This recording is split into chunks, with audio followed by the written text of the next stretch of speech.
Estimadas y estimados, quisiéramos darles la cordial, fraterna y sororal bienvenida a esta segunda conferencia que vamos a tener hoy día, dentro del marco de la 12ª Semana Teológica que anualmente organiza la Comunidad Teológica Evangélica de Chile. El día de ayer abrimos la primera conferencia con la presentación de la profesora Carmen Grandón, quien nos habló sobre las mujeres y la reforma. Y el día de hoy tenemos como invitado a nuestro querido pastor luterano valdiviano, que además vive en la misma ciudad, nuestro querido Emir.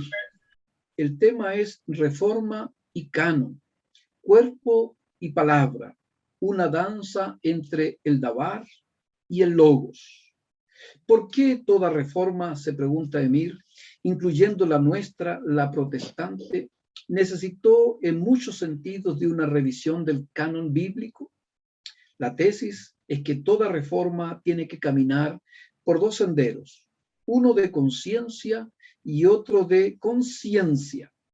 Uno horizontal que nos habla de los límites nuestros y de los demás, y otro vertical que busca la profundización de la experiencia canónica en el ser. La primera es comunitaria, la segunda suele ser individual. De ahí que el canon y su jerarquización no es otra cosa que una proyección de nuestras propias batallas espirituales internas. Gracias, rector. Para mí es un honor, realmente, lo digo muy profundamente, el poder estar compartiendo en estas semanas teológicas, las cuales conocía desde hace muchísimos años, así que muchas gracias por esta oportunidad. Gracias también al pastor y profesor Carlos Camaño, quien con él nos conocemos durante este semestre, y siento que nos conocemos ya hace mucho tiempo, hemos compartido, conversado harto, y gracias a ustedes también por su paciencia, por recibir al nuevo de, no sé qué tan nuevo, pero siempre preguntando cosas así como cómo se hace esto, cómo se hace esto otro, qué notas ponen, mientras yo ponía notas de 1 a 7, como me colocaban cuando era chico, les iba preguntando cómo se ponen las notas hoy día. Así que muchas gracias a todos los profesores, profesoras, también de este grupo, estudiantes, colegas, pastores, pastoras, muchas gracias por estar en este lugar y por darme la oportunidad de compartir algo que personalmente me apasiona muchísimo, como todos ustedes quienes están aquí. Giramos, vivimos, soñamos y tenemos esperanza en torno a lo que surge en el texto bíblico, lo que está dentro de este marco, ¿no? Lo que está dentro de este gran paréntesis existencial, como lo dice el Coelet, como dice el Eclesiastés, todo tiene su tiempo y enmarca los tiempos de todas las cosas. Bueno, canon es también el marco referencial desde el cual nosotros nos vamos moviendo constantemente, desde donde surgen nuestras pasiones, nuestras peleas, nuestras alegrías, esperanzas, sueños, todo aquello que conforma gran parte de lo que somos y el por qué estamos en este lugar. Así que muchas gracias a cada uno y cada una de ustedes por estar aquí. En la presentación de nuestro rector está de alguna manera la tesis. Yo voy a empezar a compartir pantalla ahora para que podamos ir conversando acerca de el tema que preparé, que tiene que ver por supuesto con la reforma. Ayer estuve atento a la charla tremendamente interesante de la profesora acerca de las mujeres de la reforma, muy interesante. No sé si ella está aquí, pero igual de todas formas quiero agradecerle porque fue enriquecedor escuchar esa conferencia, así que gracias por eso. Forma y canon, cuerpo y palabra, una danza entre el Dabar y el Logos. De alguna manera quiero unificar estos dos elementos que son esenciales y son de alguna manera la columna vertebral de lo que es el Tanaj, el Antiguo Testamento, la Biblia hebrea, y nuestro Brit Hadashah, como le dicen algunos, el Nuevo Testamento. Aquí coloqué la tesis al principio entonces, y es que toda reforma necesita dos movimientos. Como es la vida en general, ¿no? La vida en general necesita dos movimientos, ¿no? Sístole, diástole, respiración, ¿cierto? Expiración, exhalar, inhalar. Toda la vida tiene estos dos movimientos, y como decían los sabios de la antigüedad, cómo Dios pudo crear el espacio y el tiempo contrayéndose él mismo en este espacio de contracción, la gran contracción pre-génesis, donde da cabida al universo, y desde ahí, donde se crea la vida, entonces nosotros también asumimos que la vida es todo esto, ¿no? La contracción, la expansión, ¿cierto? Y por lo tanto la reforma como una expresión propia de lo que es nuestra vida, lo que es nuestro caminar, también tiene estos dos movimientos, por lo tanto le da equilibrio. Como lo decía el Kohelet, que citaba hace un momento atrás, todo tiene su tiempo y todos estos movimientos vienen en pares, ¿cierto? Nacer, morir, abrazar, no abrazar, lanzar piedras, no lanzar piedras, recoger piedras, escuchar, hablar, reír, llorar, estar en una casa, estar en otra, estar en compañía, estar en soledad. El equilibrio en el Kohelet tiene que ver con dar cuenta justamente de estos dos movimientos, que son la proyección de la sanidad de quienes somos nosotros. Por lo tanto, la reforma como proyección nuestra también, constante, tiene estos dos movimientos. El primer movimiento es un movimiento canónico, ¿no? El canon, por eso vamos a hablar de alguna manera en el canon hoy día, y este movimiento es horizontal, que tiene sus fronteras bastante bien definidas y por eso es delimitante. Esto es el canon, vamos a hablar un poquito acerca de la palabra canon. Y el segundo movimiento que se da dentro del movimiento canónico y que surgió también dentro de la Reforma, pero mucho antes y mucho después sigue ocurriendo, porque la vida es eso, ¿no? La vida es la actualización de cosas que hemos estado viviendo constantemente. Este segundo movimiento que se da dentro del canon surge aquello que es lo vertical, como una profundización hacia la infinitud del ser y de su hermenéutica. Por lo tanto, reforma y canon tiene que ver con el movimiento, tiene que ver con esta expresión de la vida, hacer espacio para un otro, como hablamos en algún momento de la salvación con mis estudiantes. Entonces, reforma y canon, por eso viene todo esto en pares, ¿no? Reforma y canon, cuerpo y palabra, una danza entre el dabar y el logos. Esa es la tesis. Toda reforma necesita dar cuenta de estos dos movimientos que al mismo tiempo se ponen en tensión, pero que de alguna manera también provocan la creación, la expansión de esto. Toda reforma, estamos pensando en la reforma medieval, ¿cierto? O reconsideración, porque una reforma es una reconsideración, es intentar pescar los módulos y darles una nueva forma, si es que eso es posible, ¿no? Por lo tanto, una reforma, una palabra que podría ser sinónimo de una reforma, es la reconsideración. Reconsideramos aquello que está hecho, porque necesitamos que esto que está hecho cobre vida, ¿no? Y tenga una nueva perspectiva para los nuevos tiempos. Ahora, el judaísmo y el cristianismo han tenido estas reconsideraciones canónicas siempre, han existido. Desde el momento que existe la palabra, existe una reconsideración. Desde el momento que existe la palabra, existe inmediatamente una reconsideración, porque la palabra es tinta sobre espacio blanco, ¿no? Es tinta sobre algo, por lo tanto es aquello que le damos existencia sobre aquello que no sabemos qué es. De alguna manera, la palabra en sí misma conlleva la dualidad, absolutamente. Donde surge palabra, entonces surge la contradicción. Donde surge la palabra, surge la dialéctica, ¿no? Y donde surge la palabra, surge la desnudez. De ahí que en el relato de Adán y Eva entonces se dan cuenta, ¿no? Cuando surge la palabra, el diálogo, la conversación, se dan cuenta de su desnudez, o como decía Panikkar, ¿no? Preguntar a la palabra significa ir hacia la desnudez. El judaísmo, en este sentido, por supuesto que ha tenido sus propios cánones. El primero, si bien es cierto, no es específicamente judaico, sí nos dice que en el judaísmo interno también existió este movimiento de sístole y diástole, de exhalar e inhalar la vida por medio del canon. Un grupo de ellos entonces serían los judeos samaritanos, ¿no? Los primos lejanos de los judíos, que ellos lo primero que hacen es crear su propio canon o dar cuenta de su canon como una reforma.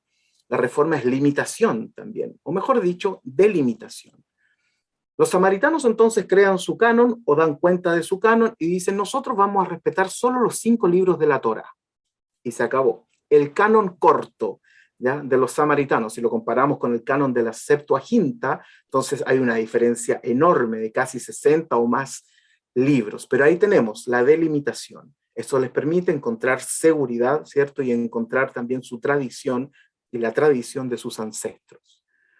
En segundo lugar, tenemos el canon mismo de la Biblia hebrea o el Tanaj, también delimitado, lo vamos a conversar en un minuto más, pero con sus tres grandes agrupaciones de libros sagrados.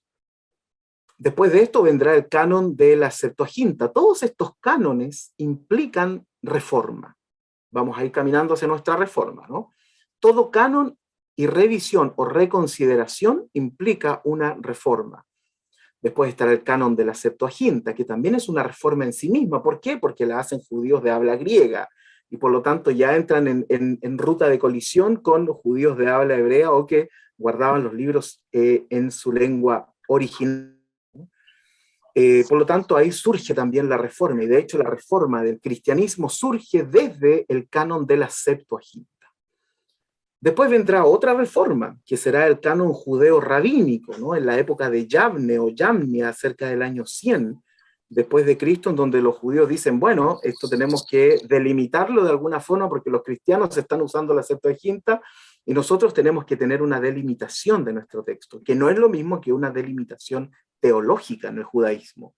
Delimitar textos no es delimitación teológica para ellos, simplemente delimitar aquello que es sagrado.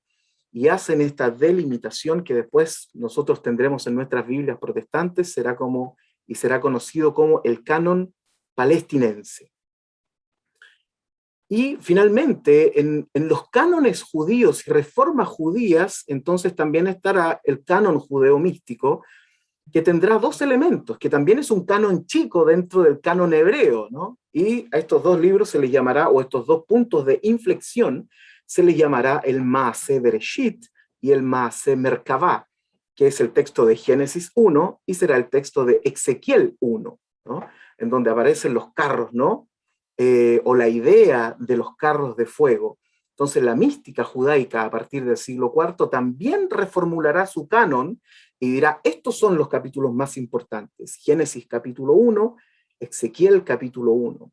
Y no solo eso, por un lado, achicará el canon de la Biblia judaica, pero expandirá el canon de los libros en general, y dirá que el canon entonces se amplía al Tanaj, todo el Tanaj, ¿cierto? Nuestro Antiguo Testamento.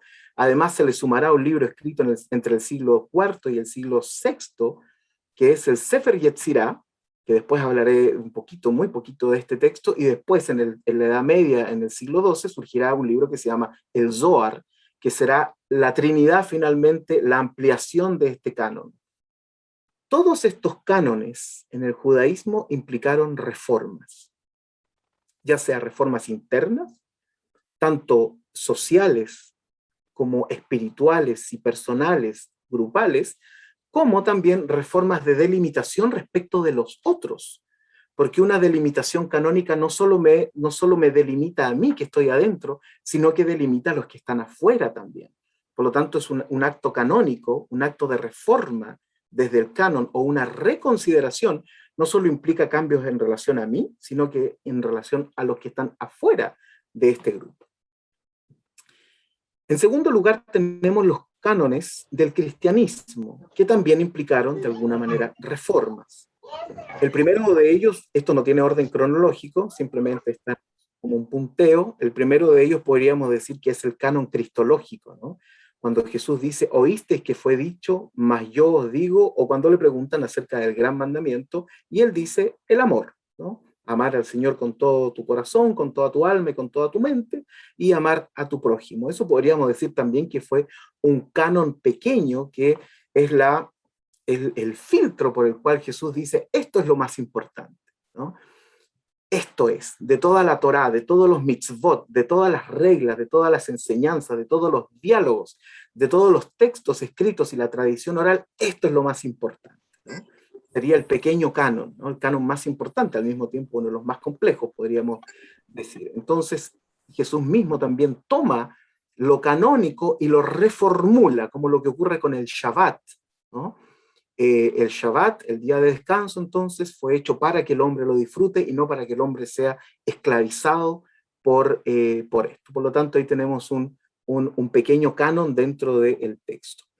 También estará el canon que que nos indica que habían otros textos en la antigüedad, como el libro de las batallas de Jehová. Ahí está, mal puse canon paulino, nada que ver, eso está en Números 21:14, donde parece que habían otros libros, ¿no? Y de hecho sabemos hoy día que hay otros libros del Antiguo Testamento que no están dentro de ninguno de los cánones, ni del canon alejandrino, ni del canon palestinense, como es, por ejemplo, el famoso libro de Enoc.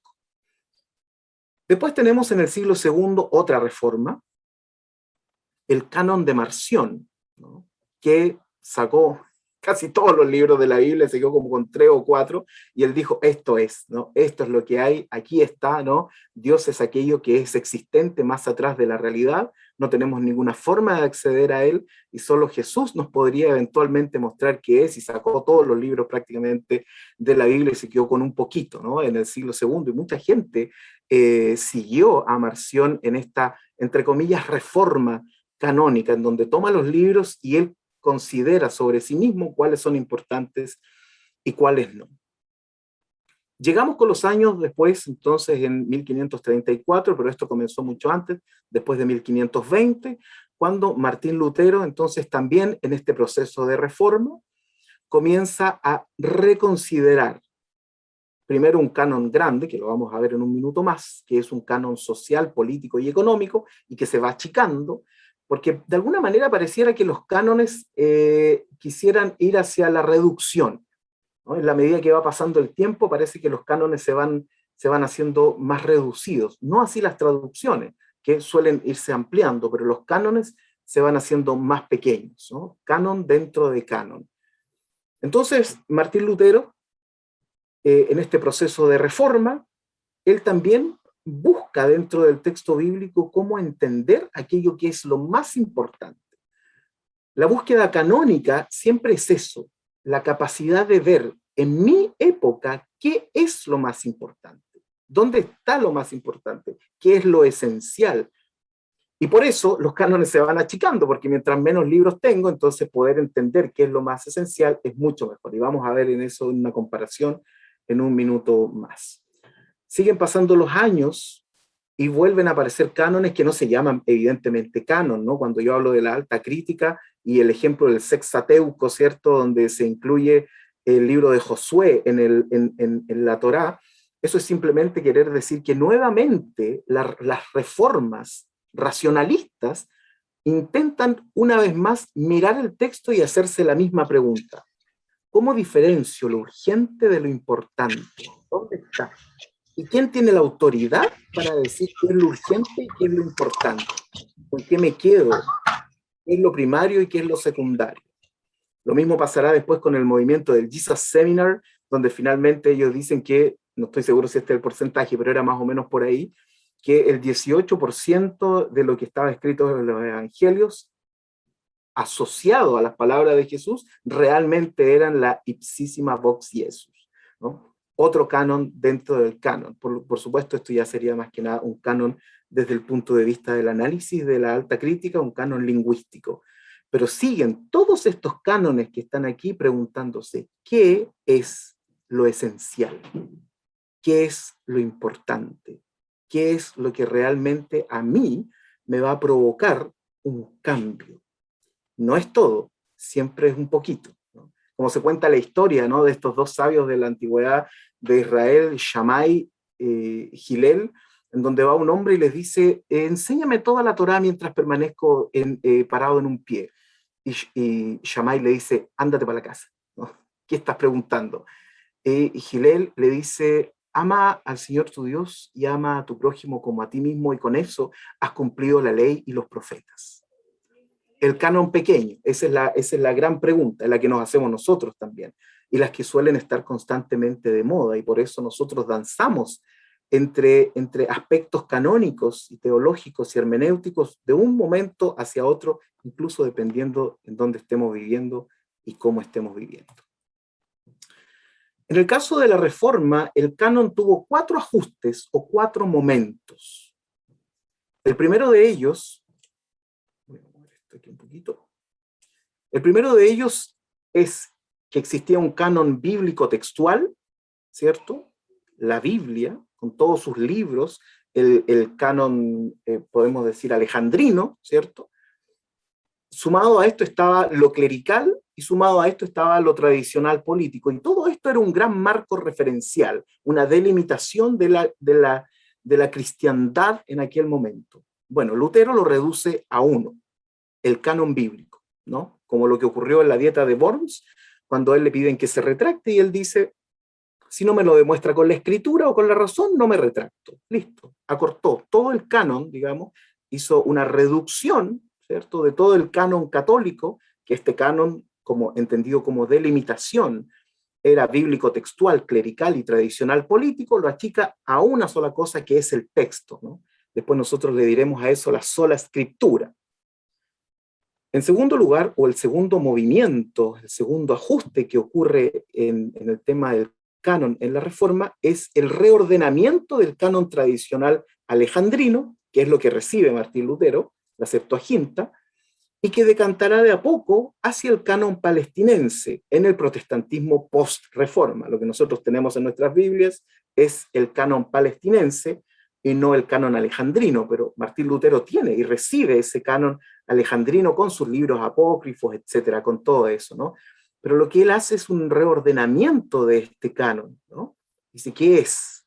¿Cómo debiera ser ordenado esta Biblia? Lo cual es bastante osado, por supuesto, para su tiempo. No solo achicó el canon católico, ¿cierto?, bíblico, textual, clerical, tradicional, político, a la sola escritura, sino que además después se mete en la sola escritura y dice, esto lo vamos a reordenar nuevamente. Un tercer movimiento será la posterior elevación de Jesús como canon único de medición de la veracidad o legitimidad de un texto, abriendo la puerta a la literalidad, pero ojo, la literalidad luterana no necesariamente es la literalidad que nosotros tenemos hoy día, proveniente de movimientos protestantes del país del norte, ¿no? Y desechando los 4 métodos clásicos de interpretación de la escritura, que en un principio Martín Lutero los tenía, y de hecho en algunos de sus textos referidos a los salmos aparecen estas formas de interpretar el texto, ¿no?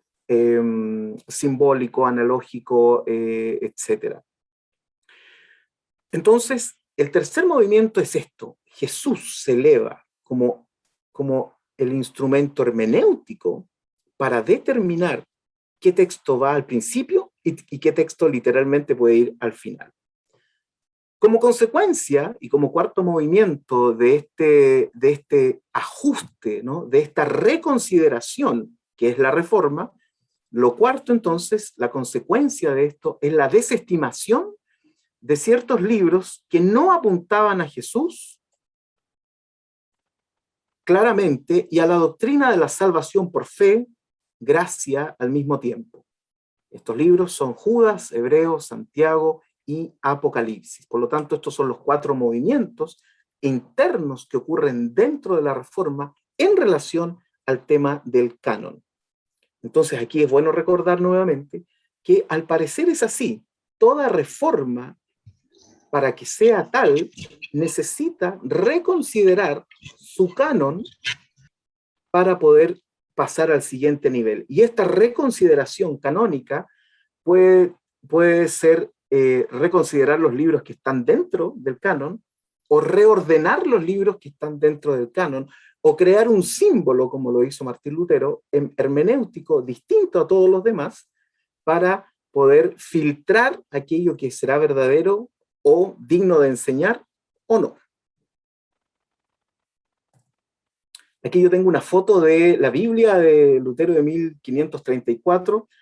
Martín Lutero lo primero que hace en 1521 por ahí es traducir el Nuevo Testamento de la segunda edición de Erasmo de Rotterdam, que tenía del griego. Lo traduce, como cuenta la historia, ¿cierto? La historia casi leyenda, como dice René Kruger, en una charla muy, muy interesante sobre Lutero y las traducciones, en el castillo de Warburg. Entonces él comienza en 11 meses a traducir el Nuevo Testamento. No es que él se sentó un día y tradujo toda la Biblia, ¿no?, sino que primero traduce el Nuevo Testamento y después la Biblia entera de Lutero se demoró como 10 años más o menos en ser terminada con el Antiguo Testamento y todo. Lo que yo les quiero mostrar aquí es justamente lo que estaba diciendo hace un minuto atrás, y es que si ustedes se fijan aquí abajo, voy a poner el foco, si ustedes se fijan acá abajo, este es el canon del Antiguo Testamento, del Tanaj, y ustedes podrán ver que aquí están los libros del canon alejandrino. Judith, ¿cierto? Tobías, Jesús vencirá, ¿sí? O Sirácides, etcétera, Baruch, el libro de los Macabeos, y algunas adiciones a Daniel. O sea, esto estaba, lo que hace Martín Lutero es que dentro del canon hace una reconsideración de los libros que están ahí y los reordena para que estos libros queden en el texto, pero que con una recomendación, digamos, una recomendación como profesor, ¿cierto?, de que no sean para la lectura pública. En el Nuevo Testamento, ustedes se pueden dar cuenta que hacia el final también está el libro de Hebreo, de Santiago, de Judas y el Apocalipsis, ¿no? Que también Martín Lutero dice, estos libros hay que tener cierto cuidado. A la epístola de Santiago todos saben que él le llamó la epístola de paja, ¿no? Que significaba que era una como dice René Kruger, era una epístola sosa, digamos, ¿no? Que no tenía sustancia para Martín Lutero. Así que ahí está. El canon entonces, la reforma, no solo se acorta desde lo político, social y económico a la sola escritura, sino que es la sola escritura misma, entonces sufre de alguna manera una reconsideración.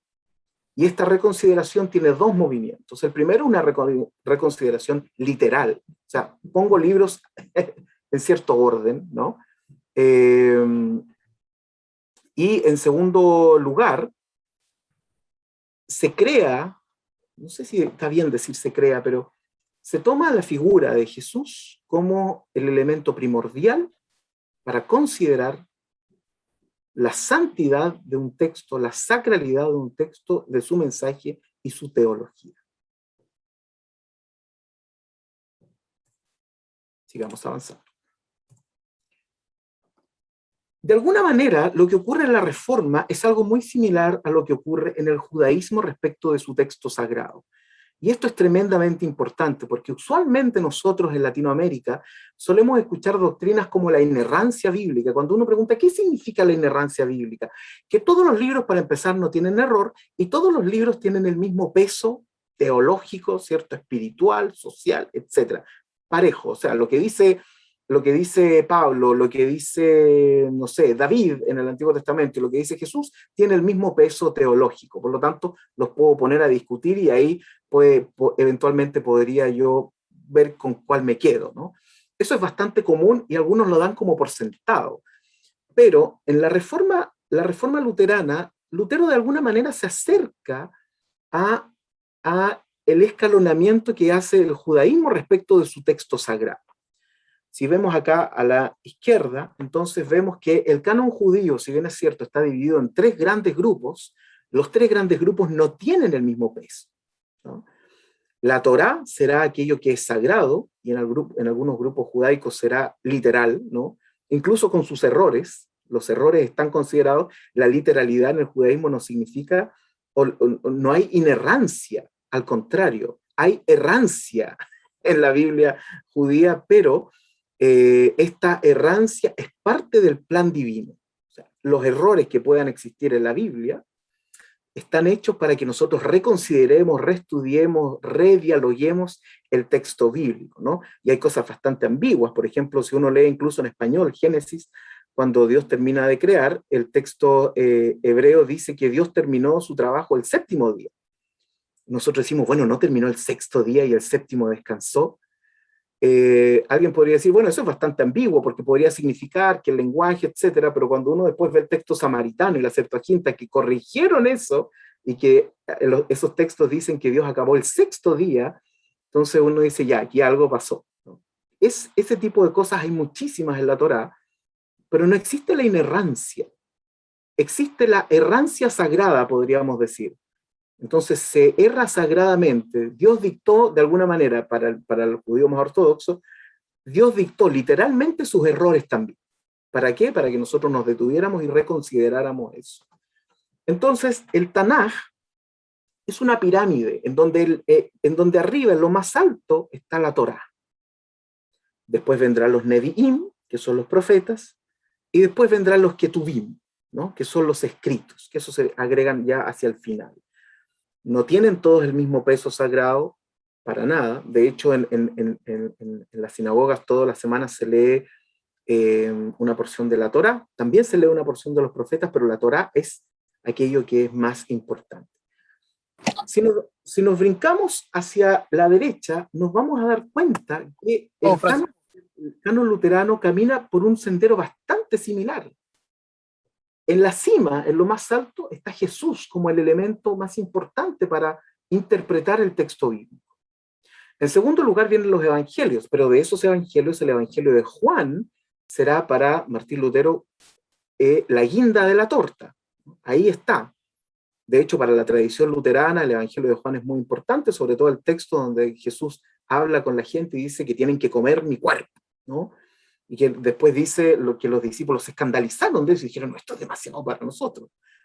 Entonces, en primer lugar está Jesús, en segundo lugar estarán los evangelios, y dentro de esto es el evangelio de Juan, y en tercer lugar, entonces está el resto de las escrituras. Por lo tanto, no solo hay un reordenamiento, sino que hay una reconsideración, y hay una especie de pirámide, ¿cierto?, en donde se coloca por sobre lo demás a Jesús.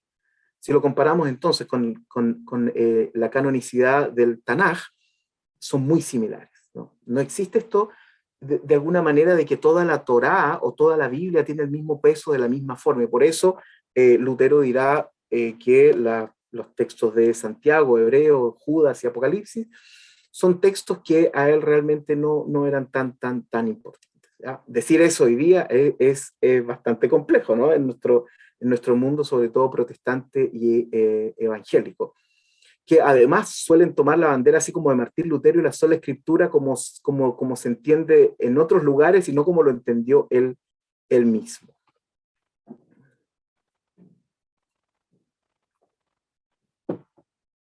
Vamos avanzando. Voy a cerrar esto aquí. Un ejemplo de esto, de cómo Jesús en la tradición de la Reforma luterana es el elemento fundamental en términos hermenéuticos, es la famosa declaración de Barmen de 1934, de la iglesia confesante, ¿no?, que eran los pastores que estaban en contra del régimen nazi. Entonces ellos en esta declaración de Barmen dicen esto, ¿no? Jesucristo, según el testimonio que de él tenemos en la Sagrada Escritura, es la única palabra de Dios. Y ahí estamos con la pirámide de vuelta, ¿no? O sea, Jesús es la única palabra de Dios, ¿no? A ella solo debemos escuchar, solo debemos confiar y obedecerle en la vida y en la muerte, ¿no? Rechazamos la falsa doctrina según la cual, además, y junto a esta una y única palabra de Dios, la Iglesia podría y debería admitir como fuente de su proclamación otros acontecimientos y potencias, otras personalidades y otras verdades como si fueran también revelación de Dios. Entonces, en el luteranismo y en la reforma canónica luterana, no solo surge una reordenación, ¿cierto?, una reconsideración, sino que surge Jesús como un elemento fundamental del canon, pero que le da vida al mismo tiempo al texto y a sus delimitaciones. Vamos a ir a eso. Toda reforma, no alcanzo a leer. Toda reforma necesita su canon, pero este debe ser al mismo tiempo horizontal y dar cabida también a la verticalidad. De esta forma, la visión dialéctica, ¿cierto?, horizontal, porque aquello que se separa finalmente se termina oponiendo, a eso le llamaremos entonces la dialéctica, que en su primer momento contiene toda una recreación canónica, es decir, la diferenciación con un otro, ¿cierto? Porque el canon era lo que decíamos hace un rato atrás. El canon nos protege, pero nos delimita de los que están afuera. Por lo tanto, surge la dualidad. Toda palabra y todo canon lleva inherentemente en sí mismo el germen de la dualidad.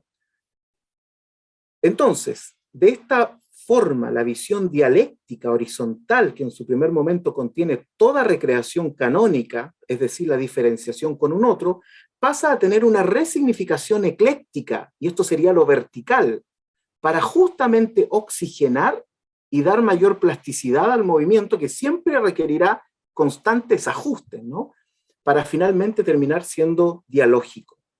dialéctica, ecléctica y dialógica. Así funciona, eso sería, ¿no? Y abajo dice, de ahí que toda teología tendrá su neumatología, o sea, toda teología, y abajo dice dialéctica canónica, tiene que tener su neumatología, es decir, la ecléctica que viene de lo místico, para finalmente poder permitir, ¿cierto?, la variedad, el diálogo, ¿no?, la dialógica de apertura, y eso crea la eclesía, ¿no?, la comunidad. Veamos esto de una forma comparativa. Veamos primero lo que dice la horizontalidad. La horizontalidad está representada por el canon, ¿cierto? Dos límites. Límite de la acción y de la fe declarativa. Por lo tanto, para una reforma me es imposible salir del canon ya establecido. Es lo que hace la reforma, ¿cierto?, protestante. Resignifica el canon, pero no se sale del canon, ¿no? Debo trabajar en él, aunque las posibilidades estén limitadas por la hermenéutica de la época. Puedo eventualmente reordenarlo, pero no salir de sus márgenes. ¿Qué quiero decir con la verticalidad? Mientras que la verticalidad requiere de un tema que no me impida salir del canon, pero que me dé suficiente libertad de movimiento para poder dar libertad a dicha creencia. Entonces el canon es la horizontalidad, pero la verticalidad, ¿cierto?, me permite mantenerme dentro del canon, pero profundizar en distintos temas y distintas temáticas. En el caso del judaísmo, la verticalidad, entonces, será la mística de las letras o la mística de el davar, ¿no?, la palabra preexistente, que me dará sentido de infinitud hermenéutica. Eso es la verticalidad. Mientras que en el caso del cristianismo será el logos. Volvemos al Evangelio de Juan, tal y como lo presenta Juan en su Evangelio, ¿no? La palabra preexistente, la palabra creadora, o como diría Teilhard de Chardin, ¿cierto?, la idea del Cristo cósmico como el centro del universo preexistente. Esta verticalidad se mueve en función de la horizontalidad. La horizontalidad da los límites, ¿no?, los límites textuales, mientras que la verticalidad no nos da límites en la espiritualidad. La verticalidad, entonces, en el canon no es hermenéutica. Si alguien está diciendo, pero esto es interpretación. No. La verticalidad o la verticalización en el canon no es hermenéutica, ya que esta, la hermenéutica, sigue dependiendo y dependiente de un lenguaje entendible, medible y repetible. Científico, podríamos decir. La verticalidad es una experiencia que se tiene con Dios. Y eso permite la profundización. Y de ahí que la horizontalidad estará asociada a la teología, mientras que la verticalidad estará asociada a la neumatología. Y que será la tensión y el conflicto que vivimos siempre, no solo externamente, sino que dentro de nosotros mismos. ¿Qué nos limita? ¿Qué nos delimita? Pero ¿y después de eso qué? Entonces, después de eso, lo que necesitamos es la experiencia, la verticalidad sobre ese texto. En el caso del judaísmo, entonces, será el davar, ¿cierto?, las letras hebraicas que tendrán infinitas posibilidades interpretativas, y en el caso del cristianismo, podríamos decir de una corriente más mística, entonces tendrá también en Jesús, ¿cierto?, el elemento de la infinitud, porque es preexistente, pero al mismo tiempo es eterno.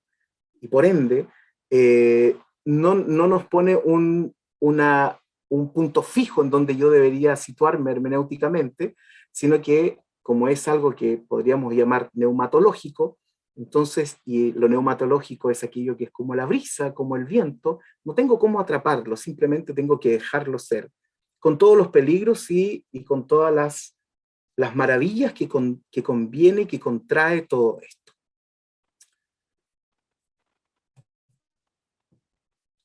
Por lo tanto, toda reforma requerirá siempre su canon y su logos, su davar, su preexistencia, su conexión, para alcanzar su propósito y sentido, lo cual no es otra cosa sino que la proyección del ser humano sobre su existencia.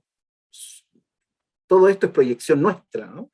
Necesitamos canon, norma, límite y freno, al tiempo que anhelamos experiencia, sensorialidad, libertad y anonadamiento, horizontalidad y verticalidad, ambos elementos presentes en el canon desde mucho tiempo atrás y por supuesto presentes en el canon desde la Reforma.